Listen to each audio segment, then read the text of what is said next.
టీడ్కో గృహ సముదాయాన్ని మహానగరంగా మార్చడానికి కృషి చేస్తానని కావలి ఎమ్మెల్యే దగ్గుమాటి వెంకటకృష్ణారెడ్డి కావ్య కృష్ణారెడ్డి గారు తెలిపారు. కావలి పట్టణం మద్దూరు పాడులో నిర్మించిన టీడ్కో ఇళ్లను కావలి ఎమ్మెల్యే కావ్య కృష్ణారెడ్డి గారు మంగళవారం అధికారులతో కలిసి పరిశీలించారు. పలు ఇళ్లలోకి వెళ్లి అక్కడ నివసిస్తున్న వారి నుండి సమస్యలను అడిగి తెలుసుకున్నారు. ఇల్లు, పార్కు, నీటి ట్యాంక్, రోడ్లు, డ్రైనేజీలను పరిశీలించారు. అనంతరం ఏర్పాటు చేసిన ప్రజా సమస్యల పరిష్కార వేదిక కార్యక్రమంలో పాల్గొని టీడ్కో యజమానుల కష్టాలను అడిగి తెలుసుకున్నారు. సమస్యల పరిష్కారం కొరకు అధికారులు పనులు చేయడానికి సిద్ధంగా ఉన్నారని, పనులు త్వరగతిన పూర్తి చేస్తానని ఎమ్మెల్యే తెలిపారు. అనంతరం ఎమ్మెల్యే మాట్లాడుతూ టీడ్కో ఇళ్ల ఆవరణలో నీటి సమస్య తీవ్రంగా ఉందని, ఇకపై పుష్కలంగా నీరు అందిస్తామని తెలిపారు. నెలలోపు కరెంటు సమస్యను పూర్తిగా పరిష్కరిస్తామని తెలిపారు. పాముల సంచారం లేకుండా ఆవరణం పరిశుభ్రంగా ఉంచుతామని అన్నారు. పార్కులలో మొక్కలు నాటుకొని సంరక్షించాలని, ఆర్గానిక్ కూరగాయలు పండించుకోవచ్చని, పార్కును కూడా పరిశుభ్రంగా ఉంచుకోవచ్చని అన్నారు. టీడ్కో యజమానులు ఒక అసోసియేషన్ ఏర్పాటు చేసుకోవాలన్నారు. అందరి ఓటర్ కార్డులు, రేషన్ కార్డులు, ఆధార్ కార్డులు టీడ్కో ప్రాంతానికే మార్చుకోవాలని అన్నారు. తద్వారా రేషన్ మీ ప్రాంతంలోనే తీసుకోవచ్చని, ఓట్లన్నీ ఒకే చోట ఉండడంతో నాయకులతో అభివృద్ధి పనులు చేయించుకోవచ్చని తెలిపారు. కావలి పట్టణానికి అమృత్ పథకం ద్వారా రావాల్సిన నీటిని 5 సంవత్సరాలుగా రానియకుండా కావలి ప్రజల దాహత్తుని తీర్చని కావలి కాలకేయుడు మాజీ ఎమ్మెల్యే ప్రతాప్ కుమార్ రెడ్డి అని విమర్శించారు. అభివృద్ధి చేసే చంద్రబాబు గారు ప్రజలకు అండగా ఉన్నారని, 1 సంవత్సరం లోపు అమృత్ పథకం ద్వారా నీటిని కావలి ప్రజలకు అందజేస్తానని అన్నారు.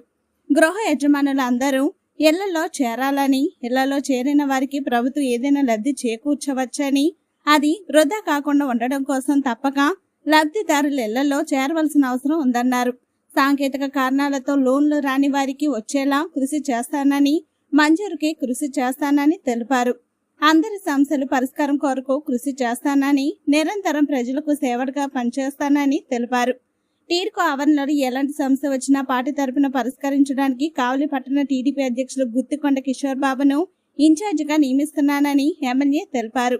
ఈ కార్యక్రమంలో కావలి ఆర్డీఓ వికే సీనా నాయక్, మున్సిపల్ కమిషనర్ శ్రావణ్ కుమార్, విద్యుత్ శాఖ ఈ బెనర్జీ, టీడ్కో ఈ ఉమాశంకర్ శాస్త్రి, టీడీపీ పట్టణ అధ్యక్షులు గుత్తికొండ కిషోర్ బాబు, రాష్ట్ర కార్యదర్శి మలిశెట్టి వెంకటేశ్వర్లు, జిల్లా ఉపాధ్యక్షులు మన్నవ రవిచంద్ర, లీగల్ సెల్ నియోజకవర్గ అధ్యక్షులు గుంటుపల్లి రాజ్ కుమార్ చౌదరి, పట్టణ ప్రధాన కార్యదర్శి జ్యోతి బాబురావు, పట్టణ మహిళా అధ్యక్షురాలు అర్షియా బేగం, బీజేపీ రాష్ట్ర కార్యవర్గ సభ్యులు గుండ్లపల్లి భరత్ కుమార్ యాదవ్, జనసేన పట్టణ అధ్యక్షులు పొబ్బ సాయి విఠల్, 1వ వార్డు నాయకులు కొండ వెంకట్రావు, పిలిమట్ల సుబ్రహ్మణ్యం, కొమర వెంకటేశ్వర్లు, రాపూరి మురళి, యానాది, టీడీపీ, బీజేపీ, జనసేన నాయకులు, కార్యకర్తలు, అభిమానులు పాల్గొన్నారు.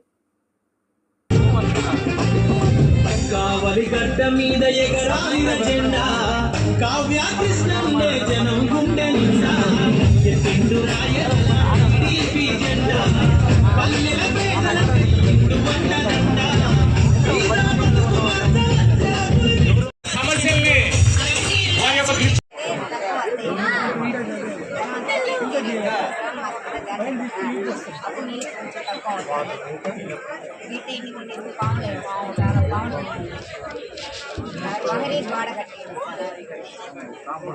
మాకు ఇంట్లో ఇల్లు ప్రతి ఒక్కరు బ్యాంకులో ఫోన్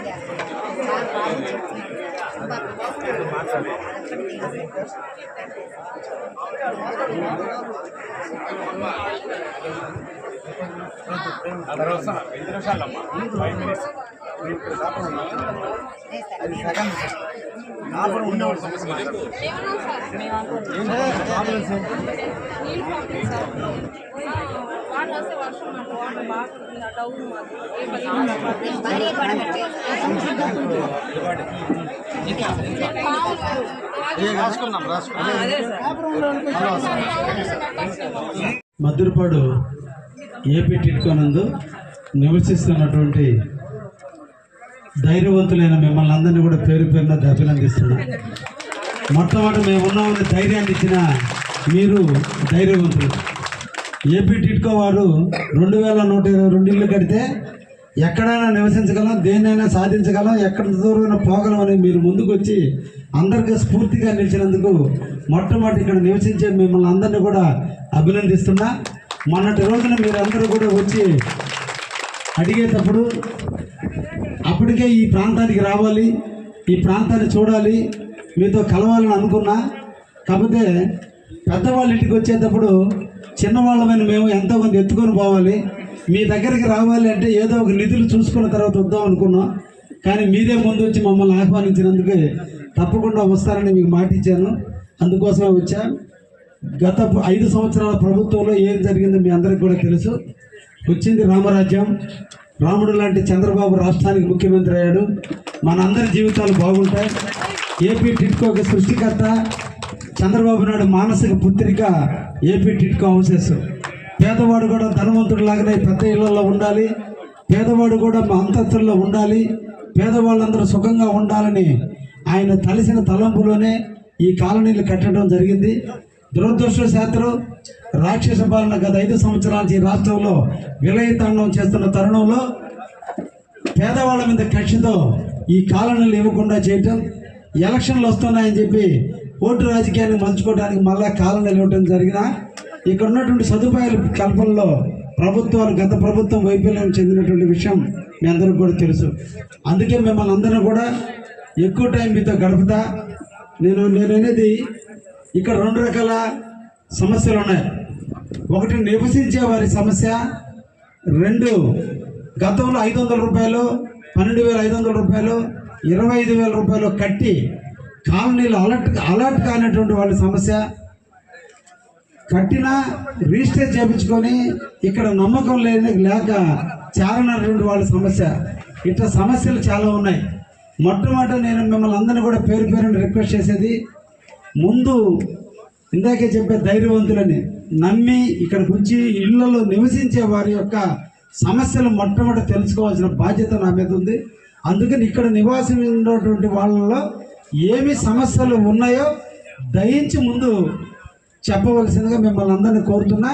మరొకసారి మిమ్మల్ని అందరినీ రిక్వెస్ట్ చేస్తున్నా. 500 కట్టున్నాం, లేదా 12,500 కట్టున్నాం, లేదా 25,000 కట్టున్నాం. ఆ విషయం నేను చెప్పేంతవరకు దయించి చెప్పద్దు. ఇక్కడ నివసించేటువంటి 247 మందికి సంబంధించినటువంటి వాళ్ళు నివాసం ఉంటున్నారు. వాళ్ళకి సంబంధించిన సమస్యలు ఇక్కడ ఏమి ఎదుర్కొంటున్నారు, ఈ సమస్యలను ఏ విధంగా పరిష్కారం చేయాలో మేమందరం కూడా మీ ముందున్నాం. ఇంతమంది మేము ముందుకు వచ్చామంటే పరిష్కారం చేయాలి. వీలంత వరకు మీలో ధైర్యాన్ని నింపాలి. ఇక్కడున్న సమస్యలన్నింటినీ పరిష్కారం చేసుకుని మిమ్మల్ని స్ఫూర్తిగా తీసుకుని మిగతా వాళ్ళు కూడా ఇక్కడికి వచ్చి ఇళ్లలో చేరాలి అంటే ముందు మీలో ఆ నమ్మకాన్ని కల్పించాలనే ఉద్దేశంతో మీ ముందుకు వచ్చాం. కాబట్టి మొట్టమొదటి మిమ్మల్ని అందరినీ కోరుకునేది ఓన్లీ 247 మందికి సంబంధించి ఇక్కడ ఎదుర్కొంటున్నటువంటి సమస్యల మీద మాట్లాడవలసిందిగా మహిళా సోదరుల్ని బ్రదర్స్నే కోరుకుంటున్నా. మీకు మా వాళ్ళు మైక్ ఎత్తుకొని వస్తారు, అక్కడే నిలబడి మీ సమస్య, వేరే విషయాలు వద్దు, వేరే వాళ్ళు తిట్టే కార్యక్రమం వద్దు, విమర్శించే కార్యక్రమం వద్దు, మీ సమస్యని సూటిగా చెప్పమని దయించి మిమ్మల్ని కోరుకుంటున్నాను. Thank you. ఏమైనా ఉంటే మీరు చెప్పండి.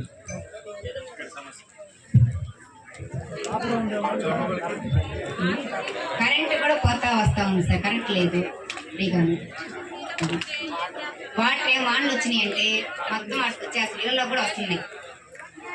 రాజకీయంగా ఎవరైనా మీకు రుణమాఫీ చేస్తానని చెప్పున్నారు బాబు గారు కూడా, దాని మీద ఇంకా ఫీజిబిలిటీ చూస్తున్నారు. ఇది అంతా టైం పట్టుద్ది. ఈ లోపల మీరు ఇళ్లలో చేరటం చేయాలి. రేపు ఉన్నట్టుండి మీరు ఇళ్లలో చేరిన వాళ్ళందరికీ మేము రుణాలు మాఫీ చేయమంటే ఏం చేస్తారు? కాబట్టి ఫస్ట్ అందరూ కూడా ఇళ్లలో చేరండి. ఈ రాష్ట్రంలో రుణమాఫీ జరిగితే కావల్లో కూడా జరుగుతుంది. దానికి నేను కూడా నాంది పలుకుతానని కూడా తప్పకుండా మీ తరఫున మాట్లాడతానని కూడా తెలియజేస్తూ 2,100 ఇళ్లలో ఈ రోజున ఇంకా 395 మంది 365 ఎస్ఎఫ్టీ 2వ రకమైన ఇళ్లలో చేరాల్సిన అవసరం ఉంది. తప్పకుండా మీరు కూడా మీ బంధువులకి, మిత్రులకి, స్నేహితులకి, మీ పక్కింటి వారికి ఎవరైతే డబ్బులు కట్టున్నారో వాళ్ళందరికీ కూడా తెలియజేయండి. కావలలో అన్ని పరిసరాలతో పరిష్కారం కాబోతుంది. అందరూ కూడా ఇళ్లలో చేరమని కూడా ఎంకరేజ్ చేయండి. అదేవిధంగా 430 ఎస్ఎఫ్టీతో ఉన్నటువంటి వాళ్ళు కూడా 275 మంది చేరాల్సినటువంటి అవసరం ఉంది. కొంతమంది రిజిస్టర్ చేయించుకున్నారు, కానీ ఇంకా చేరలేదు. అవన్నీ కూడా భవిష్యత్తులో ప్రభుత్వాలు ఏదైనా నిర్ణయం తీసుకున్నప్పుడు మీరు అందరూ బాధపడతారు. ముందు అందరూ కూడా ఇళ్లలో చేరండి. అన్నీ చేరిన రోజున మనం ఇంకా అన్ని రకాల సదుపాయాలు కల్పించుకునే దాంట్లో తప్పకుండా స్థానిక ఎమ్మెల్యేగా మీకు ఓట్లు వేశారు, నన్ను గెలిపించారు. కావలికి ఎనలేని సేవ చేసే భాగ్యాన్ని నాకు ఇచ్చారు కాబట్టి నిరంతరం మీకు సేవకుడిగా పనిచేయడానికి కావ్య కృష్ణారెడ్డి అనే వ్యక్తి ఎల్లవేళలా మీకు అందుబాటులో ఉంటాడని కూడా మీ అందరూ కూడా తెలియజేస్తూ, అందరు అధికారులు మంచి వాళ్ళు ఉన్నారు, మంచి పరిపాలన రాబోతుంది, అన్ని సమస్యలు కూడా పరిష్కారం అవుతాయని కూడా ఈ సందర్భంగా మీకు తెలియజేస్తూ, నన్ను ఆహ్వానించినందుకు మిమ్మల్ని అందరూ కూడా పేరు పేరున ధన్యవాదాలు తెలియజేస్తూ ముగిస్తున్నాను. అదేవిధంగా మెప్మా మీద కూడా కొంతలో ఒక స్టోర్ కూడా ఏర్పాటు చేసేదానికి కూడా ఆలోచన కూడా తీసుకొస్తామని కూడా ఈ సందర్భంగా తెలియజేస్తూ, ఈ 55 సంవత్సరాలు దీప్తి అయినటువంటి వాళ్ళందరూ కూడా బ్యాంక్ లోన్ రావడం లేదని కూడా చెప్పారు. దానికి కూడా అధికారులతో కూడా మాట్లాడడం జరుగుతుంది. ఎందుకంటే రిజిస్ట్రేషన్ అయింది 55వ సంవత్సరం, ఇప్పుడు 61వ సంవత్సరం. దీనివల్ల ఏదైనా బాబు ఫీజిబిలిటీ ఉంటే అవకాశాలు ఉంటే సహాయం చేయమని, లేదంటే ఫ్యామిలీ మెంబర్ పేరు మీద లోన్ తీసుకునే దానికి ఏమైనా ఉందా అనేది కూడా మేము ప్రభుత్వంతో కూడా చర్చించడం కూడా జరుగుతుంది. తప్పకుండా అన్ని సమస్యలు పరిష్కరించి మిమ్మల్ని ఆనందంగా ఉంచేదానికి మేము కూడా కృషి చేస్తామని ఈ సందర్భంగా మీకు అందరికీ కూడా హామీ ఇస్తూ, మంచి వాతావరణంలో జీవించండి, ఆరోగ్యంగా జీవించండి.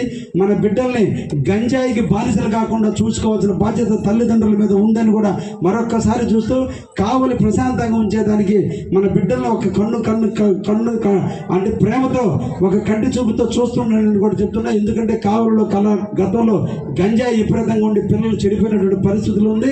కాబట్టి మనం కూడా ఇటువంటి పరిసరాల్లో, అంటే ఇది అవుట్డోర్లో ఉంది కాబట్టి ఎవరైనా ఈ ప్రాంతానికి సంబంధించిన వ్యక్తులు ఎవరైనా ఇక్కడికి వచ్చినా కూడా ఇమీడియట్లీ దానికి మీరు చర్యలు తీసుకోండి, దానికి పోలీసు వాళ్ళకి ఇంటిమేట్ చేయండి.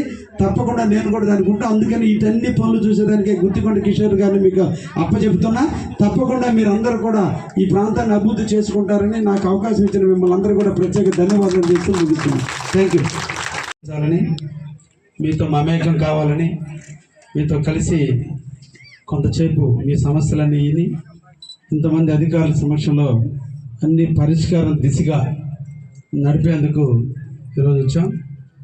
ఒక మంచి వాతావరణం, మీరన్ని సమస్యలు కూడా చాలా చిన్న సమస్యలు, అవన్నీ కూడా పరిష్కారం అయ్యేదానికి అందరు అధికారులు చొరవ తీసుకుంటారు. తప్పకుండా చొరవ తీసుకునేదానికి కూడా నేను కూడా నాంది పలుకుతాను. అదేవిధంగా ఎంతటి అధికారులు ఎంతమంది ఉన్నా దీన్ని ఆర్గనైజ్ చేయడానికి, రోజువారీ వీటన్నిటిని ఫాలోఅప్ చేయడానికి నా తరపున కూడా మా గుత్తికొండ కిషోర్ని ఈ కాలనీకి ఇన్ఛార్జిగా పెడుతున్నా. ఆయన ఆధ్వర్యంలో నిరంతరం ఆయన పర్యవేక్షణలో ఆయనకు కూడా తెలియజేస్తున్నా, తెలుగుదేశం పార్టీ పేదల పార్టీ, పేదల అభ్యున్నతి కోసం పుట్టిన పార్టీ, పేద బడుగు బలహీన వర్గాల పార్టీ. కాబట్టి అందరినీ పేదలను ఆదుకోవాల్సిన పార్టీగా చంద్రబాబు నాయుడు గారి మానస పత్రికగా ఏపీ టిడ్కో ఏర్పడింది. కాబట్టి మేము కూడా పార్టీ పరంగా కూడా దీని బాధ్యతలు తీసుకుంటాం. తప్పకుండా మీకు మా గుత్తికొండ కిషోర్ పట్టణ పార్టీ అధ్యక్షుడు నిరంతరం కూడా మీ పర్యవేక్షణలో ఉంటాడు. మీ అందరి కళ్ళల్లో ఆనందం చూడటం, అతి త్వరలోనే ఇది ఒక మహానగరంగా మార్చేదానికి మేమందరం కూడా కృషి చేస్తామని కూడా నమ్మకంగా ఉండండి, నమ్మకాన్ని పెంచుకోండి. మా నమ్మకం అమ్మ లాంటిదే, తప్పకుండా అన్నీ కూడా నెరవేరుతాయని కూడా మీకు అందరికి కూడా హామీ ఇస్తూ, మంచి యంత్రాంగం కావల్లో ఉంది. గతంలో వేరు, ఇప్పటి వేరు. ఇందాక సోదరుడు చెప్పినట్టు ఆదిమూల సురేష్ గారు మున్సిపల్ మినిస్టర్ వచ్చి కాంపౌండ్ వాళ్ళు శాంక్షన్ కాకుండానే శాంక్షన్ అయింది చెప్పిపోయినటువంటి ప్రభుత్వాలు పరిపాలించిన ప్రాంతం. అందువల్ల మన కర్మ ఇటు ఏడ్చింది బ్రదర్. అందరూ మంచి నిర్ణయం తీసుకున్నారు, నాకు ఓట్లు వేశారు, చంద్రబాబుని ముఖ్యమంత్రిగా చేసినారు. అందుకు మీరందరూ కూడా మరొకసారి ప్రత్యేకంగా ధన్యవాదాలు తెలియజేస్తూ, సోదరిమణులు చాలా సమస్యలు మా ముందు తెలియజేయడం జరిగింది. అన్నిటినీ కూడా ఇది సినిమాలో ఓం పట్టణంగానే వచ్చేది కాదు. నిరంతరం దీని మీద సాధన చేయాలి, పరిశీలించాలి. ప్రతిదానికి కట్టుబాట్లు ఉంటాయి, అన్నిటికీ శాంక్షన్లు ఉంటాయి, అన్నిటికీ డిపిఆర్లు తయారు చేయాలి. అధికారులు ఇక్కడికి వచ్చినంత మాత్రాన వాళ్ళకి డబ్బు ప్రభుత్వం ఇవ్వగలిగితే అధికారులు ఎగ్జిక్యూట్ చేయగలరు. ప్రభుత్వం నుంచి శాంక్షన్ చేయించాల్సిన అవసరం ఉంది. వీటన్నిటినీ కూడా అంచెలంచెలుగా త్వరితగతిన అన్నింటినీ కూడా పూర్తి చేసి మీ సమస్యలన్నింటినీ కూడా పరిష్కారం చేస్తామని కూడా ఈ సందర్భంగా మీకు తెలియజేస్తున్నా. తప్పకుండా మొట్టమొదటి సమస్య వాటర్ సమస్య. మీరు ఎవ్వరు కూడా వాటర్ని దుర్వినియోగపరచుకోరు. తాగటానికో, బట్టలు ఉతుక్కోవడానికో, స్నానాలు చేసుకునే దానికే వాడుకుంటారే తప్ప దేనికి వాడుకునేటువంటిది కాదు. ఇక్కడ నాకు చూస్తే ఒక్క బర్రెలు కూడా కనిపించలేదు. ఇక్కడ అందరూ కూడా బర్రెలు లేనటువంటి వాళ్ళుగానే ఉన్నారు అంటే ఒక రకమైన వ్యక్తులే. అందుకనే ఇక్కడ మీకు అందరూ కూడా నీళ్లు ఇవ్వాల్సిన బాధ్యత ఉంది. కాబట్టి మున్సిపల్ కమిషనర్ గారు చెప్పినట్టుగా రోజుకి 2 రోజులకు ఒకసారి సంపుకి నీళ్లు వస్తున్నాయి. అలా కాకుండా ఒక రోజున ఆ విధంగానే ఇంకొక రోజున బెల్లం కూడా రీస్టోర్ చేసి వెల్ల ద్వారా నింపి మీరు వాడుకున్న నీళ్లు తప్పకుండా మీకు ఇస్తామని కూడా ఈ సందర్భంగా మీకు అందరికీ కూడా తెలియజేస్తున్నాను. మీతో సమస్యలు తెలుసుకోవాలని ఈరోజు మేము ఏఈ గారిని పిలిస్తే ఈరోజు ఈఈ గారే మేము ముందుకు వచ్చారు. ఎలక్ట్రిసిటీ అంటే చూడండి, అధికారులు చెయ్యాలనే తపన ఉన్నటువంటి అధికారులు ఉన్నారు. తప్పకుండా మీ సమస్య కూడా చూసి ఎటువంటి కరెంటు ఫ్లక్చువేషన్ లేకుండా కూడా చూస్తామని కూడా ఈ సందర్భంగా మీకు తెలియజేస్తున్నాను. గతంలో మీరందరూ కూడా నా దగ్గరకు వచ్చినప్పుడు పాములు సంచరిస్తున్నాయన్నారు. ఎందుకంటే మీరు టౌన్ వాళ్ళ కంటే మీరు అదృష్టవంతులు. ప్రశాంతమైన గాలిని పీల్చుకుంటున్నారు. ప్రశాంతమైన గాలిని పీల్చుకుంటూ ఎటువంటి ఆరోగ్యంగా ఉండేదానికి అన్ని విధాల సౌకర్యాలు కల్పించినప్పుడు ఇళ్ళకి మధ్య పార్కులు పెట్టినప్పుడు ఆ పార్కులు సంరక్షించుకోవడంలో మీరు కూడా ముందుకు చూడాలి. ఈ పార్కులు మీవి. మీరందరూ అనుకుంటే మొక్కలు నాటండి, తలా ఒక మొక్కలు నాటండి. అవే చెట్లు అవుతాయి, మీకు నీడనిస్తాయి, ఆక్సిజన్ ఇస్తాయి. మళ్ళీ ఈ ప్రాంతం పాములు లేని ప్రాంతంగా సంచరిస్తుంది. ఎవరో వచ్చి ఏదో చేస్తారని కాదు, మన ఇంటిని మనం శుభ్రపరచుకోవాలి. మీరందరికి ఇళ్ళు ఉన్నాయి, నాకు ఇల్లు ఉంది. నా ఇంటిలో ఉండే చెట్లు మొట్టలు రోజువారీ నేను ఎలా సంరక్షించుకుంటున్నాను. ఇల్లు కట్టేంత వరకు ఏపీ టీడ్కో మీకు సౌకర్యాలు ఇచ్చేంత వరకు మున్సిపాలిటీ తప్ప మీ ప్రాంతాన్ని అభివృద్ధి చేసుకునే దాంట్లో మీరు కూడా కొంత చొరవ చూడాలి. అన్నీ ఎవరో వచ్చి ఇస్తారనేది కాదు, మనం కూడా కొన్ని చేసుకోవాలని కూడా మీరు మనందరినీ, మా అక్కలందరినీ కూడా కోరుకుంటున్నా. తప్పకుండా మీరు అందరూ కూడా చెట్లు వేసుకోండి, ఆకుకూరలు వేసి పండించుకోండి. పార్క్ స్థలం ఉంది, అందరు కలిసి మీరు అందరూ కూడా సమిష్టిగా ఆకుకూరలు వేసుకోండి. అప్పుడప్పుడు కావాలి నాకు కూడా పంపించండి, సంతోషిస్తాం. కానీ ఆర్గానిక్ ఆకుకూరలు, ఎటువంటి ఎరువులు గిరువులు ఏమి లేకుండా ఈ ఖాళీ స్థలంలో మీరు అందరూ అనుకొని మీది ఈ స్థలం, ఇక్కడ ఎవరికి మా వాళ్ళు ఊరికి వచ్చి ఆ రైట్ లేదు. మీ అందరికీ హక్కు ఉంది. మీరు అందరూ అనుకుంటే ఈ ప్రాంతాన్ని మీరు అన్ని రకాలుగా వాడుకోవచ్చు. చిన్నదే ఒక మనసు 2 నిమిషాలు పెట్టగలిగితే ఇక్కడ ఆకుకూరలు పండించుకోవచ్చు, అన్నీ పండించుకోవచ్చు. మీ ఆరోగ్యం బాగుంటుంది. మంచి వాతావరణం, మంచి వెలుతురు ఉన్నటువంటి ప్రాంతంలో మీకు ఇల్లు కట్టడం జరిగింది. కాబట్టి తప్పకుండా మీరు అన్నీ కూడా ముందుకు పోండి అని కూడా ఈ సందర్భంగా మీకు తెలియజేస్తున్నా. ముఖ్యంగా మీ అందరూ కూడా ఒక్కటి ఆలోచించండి. మీరు ఇంతమంది కలిసి రోజువారీ అధికారుల చుట్టూ తిరగాలంటే సాధ్యం కాదు. ఒక అసోసియేషన్ ఫామ్ కావాలి. మీలోనే ఒకరు ప్రెసిడెంట్ గానో, ఒకరు సెక్రటరీ గానో, మళ్ళా ఆయన పాతుకుపోయి ఆయన రాజకీయ నాయకుడయ్యి మీ దగ్గర లంచాలు తినే స్టేజ్కి పోనీయకుండా సంవత్సరానికి ఒకసారి మనుషులు మారేటట్టుగా మీరు ఒక అసోసియేషన్ ఫామ్ కానీ మీ తరఫున వాళ్ళు అధికారుల దగ్గర పోతుంటే మేము కూడా వాళ్ళకి అన్ని విధాలుగా చెప్పడానికి అవకాశం ఉంటుంది. తప్పకుండా ఆ విధంగా కూడా మీరు చేయండి అని కూడా చెప్తున్నా. ఇకపోతే ముఖ్యమైన విషయం మీరు అందరూ కూడా గుర్తుపెట్టుకోవాల్సింది, రాజకీయ నాయకులు అండ లేనంత కాలం ఈ ప్రాంతం అభివృద్ధి కాదు. ఎక్కడ రాజకీయ నాయకుడు పాత్ర మీ కళ్ళకి కనిపించకపోయినా రాజకీయ నాయకుడు అనేవాడు ఈ ప్రాంతంలో కౌన్సిలర్గా రేపు మీ ఇళ్ళకు వచ్చి ఓట్లు అడగాలని ధైర్యం వస్తే అప్పుడు వాడు ఇక్కడ సిమెంట్ రోడ్లు వేయాలా, కాలువలు తీయాలా, మురికి కాలువలు తీయాలని చూస్తాడు. అందుకని మీరు మీ ఓట్లన్నీ టౌన్లో ఉన్నాయి. టౌన్లో వాళ్ళు వచ్చి మీకు అభివృద్ధి చేయరు. ఇమీడియట్లీ మీరు ఇక్కడికి ఓట్లు మార్చుకుంటే అన్నీ మీ కాళ్ళ దగ్గరకు వస్తాయి. నాయకులు వస్తారు, ఓటర్స్ అందరు వస్తారు, అధికారులు వస్తారు, అన్నీ వస్తాయి. ఓట్లు కావల్లో పెట్టుకొని మీరు ఇక్కడ నివసించినంత కాలం రాజకీయ నాయకులు చూపు మీ మీద ఉండదు. అది చూడనంత కాలం పోటీ ఉండదు. ఎప్పుడైతే మీ ఓట్లు ఇక్కడ ఉంటాయో ఇక్కడ కౌన్సిలర్గా పోటీ చేయాలని తొత్తరు ఉన్నటువంటి ప్రతి నాయకుడు కూడా పనులు చేయడం స్టార్ట్ అవుతుంది. మీ రేషన్ కార్డు వాళ్ళే చూస్తారు, మీ ఆధార్ కార్డు వాళ్ళే చూస్తారు. అన్నీ జరగాలంటే మొట్టమొదటి మేము మంచిగా చెప్తున్నా, ఓటర్లని మీరు ఇక్కడికి మార్చుకోమని చేతులెత్తి మీకు నమస్కరిస్తున్నా. మీ జీవితాలు బాగుపడాలంటే కూడా ఇది నాకేం కాదు, నాకు ఎమ్మెల్యేగా ఇక్కడున్నా అక్కడున్నా ఓటేస్తారు. నాది కాదు. మీ ఇల్లు బాగుపడాలా, మీ ఊరు బాగుపడాలా, మీ ప్రాంతం బాగుపడాలంటే ఇక్కడ కంపల్సరీగా ఇందాక ఒక సోదరి చెప్పింది 10,000 పాపులేషన్ ఉండబోతుందని. అంటే 2,000 ఇల్లు ఇంటికి 3 మంది వేసుకుంటే 7,500 మంది ఇక్కడ నివసిస్తే 3 వార్డులు ఇక్కడే వస్తాయి. 3 వార్డు కౌన్సిలర్లు ఎక్కడుంటే పనులు కాకుండా ఎక్కడికి పోతాయా? పనులు కాకుండా అది ఆలోచించండి. ఫస్ట్ మీ ఓటు విలువ మీకు తెలియటలా. మీ ఓటును మీరు ఇక్కడ మార్చండి. అందరు నాయకులు, తెలుగుదేశం, వైసీపీ, బీజేపీ, జనసేన అందరు నాయకులు ఇక్కడికే వస్తారు. కాబట్టి ఆ విధంగా కూడా ముందుకు పోవాలనే ఆలోచనతో మీ అందరికి కూడా తెలియజేస్తూ, అదేవిధంగా ఈ రోజున వాటర్ సప్లై పథకం, అమృత పథకం దురదృష్టవశాత్తు గత 5 సంవత్సరాల నాడు రాష్ట్ర ప్రభుత్వం, వెంకయ్యనాయుడు గారు మన జిల్లా వాసి కాబట్టి, కావలి మీద మమకారంతో కావలి ప్రాంతంలో సంచరించిన వ్యక్తి కాబట్టి కావలిని అమృత పథకం కింద 62 కోట్ల రూపాయలతో కావలిలో ప్రజలందరూ కూడా ఒకే రకమైన నీళ్లు తాగాలి, ఒకే రకమైన జీవితాన్ని గడపాలనే ఉద్దేశంతో సమ్మర్ స్టోరేజ్ ట్యాంక్ నుంచి ఇంకొక కొత్త పైపు లైన్ ద్వారా అన్ని ప్రాంతాలకి పైపు లైన్ తెస్తే దురదృష్టం కావలి ఎమ్మెల్యేగా పనిచేసిన ప్రతాప్ కుమార్ రెడ్డి ఏఎం బేకరీ సెంటర్లో అమృత స్తూపాన్ని కూల్చి కావలి ప్రజలకు నీళ్లు దారిని తీర్చకుండా 5 సంవత్సరాలు కాలరాచిన వ్యక్తి మన దురదృష్టం కావలి కాలకేయుడిగా మిగిలిపోయాడు. కాబట్టి మీ అందరికి కూడా చెప్తున్నా, ఈ రోజున ఇంకొక సంవత్సరం లోపల అమృత పథకం ద్వారా మీ అందరికీ కూడా నీళ్లు తెప్పించే బాధ్యత నేను తీసుకుంటాను. ఈ రాష్ట్రంలో ఉండేది చంద్రబాబు నాయుడు, పనికి ప్రదాత చంద్రబాబు, అభివృద్ధి జరగాలంటే చంద్రబాబు, పనులు జరగాలంటే చంద్రబాబు, నాయకుల్ని అధికారులను నిద్రపానీయకుండా కూడా అభివృద్ధి చేసే చంద్రబాబు ఈ రాష్ట్రానికి ముఖ్యమంత్రి అయ్యాడు. కాబట్టి మనందరికీ మంచి రోజులు వచ్చినాయి. కాబట్టి చంద్రబాబు ముఖ్యమంత్రి అయిన రోజు నుంచి మన కావలి ప్రాంతం చల్లంగా ఉంది అంటే అది ఈ ప్రకృతి కూడా ఈ రోజు హర్షిస్తుంది. చంద్రబాబు ముఖ్యమంత్రి అయిందని కూడా ఈ సందర్భంగా మీకు తెలియజేస్తున్నా. మొన్నటి రోజున మీరు అడిగారు పాములు వస్తున్నాయని జంగల్ తీయమంటే ఇమీడియట్లీ స్పందించారు. జంగల్ తీయడం కూడా జరుగుతుంది. ఇంకా పరిశుభ్రతను కూడా పెంచి మీకు అన్ని విధాల ఆనందించేదానికి కూడా కృషి చేస్తానని కూడా తెలియజేస్తున్నా. అయితే ఇక్కడ ఉన్నటువంటి మీరందరూ కూడా చెప్పాల్సింది, మీరే కాదు మిగతా వాళ్ళందరూ కూడా 500 కట్టినటువంటి వాళ్ళు మాత్రమే ఇళ్లలో ఎక్కువగా ఉంటున్నారు. 12,500 కట్టిన వాళ్ళు కానీ 25,000